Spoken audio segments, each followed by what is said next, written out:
எல்லா விஷயத்தையும் நேரா சொல்லி ஒரு வாட்டி தான் சொன்னேன். உங்ககிட்ட சொன்ன விஷயம் உனக்கு என்ன நீங்க அவ்ளோ நம்பிக்கையா பேசுனீங்க. ஆனா நான் ஏன் இப்படி கேவலமா யோசிச்சேன்னு தெரியல.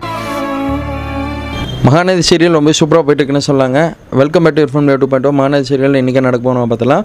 மகாநதி சீரியல் ரொம்ப சூப்பராக போயிட்டுருக்கு. நம்ம காவேரியும் விஜயும் ரெண்டு பேரும் ஒன்று சேர்ந்து பேசிகிட்டு இருக்காங்க. ரெண்டு பேரும் ஒன்று சேர்ந்துனா அவங்க வீட்டிலே வந்து இப்போ காவேரி அவங்க அம்மாகிட்ட எல்லாம் பர்மிஷன் வாங்கி வீட்டிலே ஒத்துக்கிறாங்க. ஏன்னா காவேரியோட குழந்தை தான் விஜயோட குழந்தை வந்து காவேரி வயிற்றுக்குள்ளே இப்போ இதாகிட்டு இருக்குன்னு சொல்லி நல்லா தெரிஞ்சுக்கிட்டாங்க. சரி இவங்களை விட்டால் அவங்க எப்படியும் நம்ம எது சொன்னாலும் சேராமல் இருக்க போகிறதில்ல, சேர்ந்து தான் வாழ்ந்த போகிறாங்க. இப்போயே அவங்க சேர்ந்து வாழ்ட்டோம் அப்படின்னு சொல்லி வீட்டில் விருந்து வைக்கிறாங்க. எல்லாமே சாப்பிட்ருக்காங்க. அங்கே இருக்கிற ஒரு பச்சைவந்தி முன்னாடி வந்து பார்த்திங்கன்னா போட்டு விட்டாங்க பாருங்கள் மருமக. அந்த வேலையை பார்த்து விட்டு தரமான ஒரு சம்பவம் பண்ணி விட்டாங்க அவங்க அக்கா. இப்போ வந்து மன்னிப்பு கேட்டுட்ருக்காங்க. விஜய் ரெண்டு கேட்டுருக்காங்க குருவி நீ எதுக்காக இந்த மாதிரி வேலையை பார்த்தா? எனக்கு அப்போ வந்து ரொம்ப கெட்ட எண்ணம் தான் தோணுச்சு. ஆனால் இப்போ வந்து பார்த்திங்கன்னா நல்ல எண்ணமாக தோணுது. ஆனால் எனக்கு கெட்ட எண்ணம் தான் இப்போ வரையும் மைண்டுக்குள்ளே ஓடிட்டுருக்கு அப்படின்னு சொல்லி விஜய் பார்த்து சொல்லிடுறாங்க.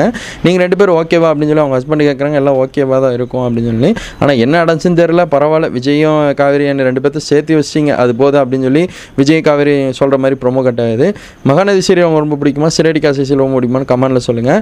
எனக்கு வந்து மகாநதி சீரியல் ரொம்ப பிடிக்குன்னு சொல்லாங்க. ஆனால் இப்போ கொஞ்சம் போர் அடிக்கிற மாதிரி தான் இருக்குது. கொஞ்சம் விறுவிறுப்பாக சுவாரஸ்யமாக கொடுத்தா நல்லாயிருக்கும்னு இன்னொரு கருத்தாக இருக்குது. ஏன்னா சிறடி காசி சீரியலில் கிறிஸ் என்ன தொலைஞ்சு போனாலும் கண்டுபிடிச்சிட்டாங்க. அது கொஞ்சம் விறுவிறுப்பாக போச்சு. இந்த மாதிரி ஏதோ விறுவிறுப்பான ஒரு சம்பவம் நடந்தால் நல்லாயிருக்கும்.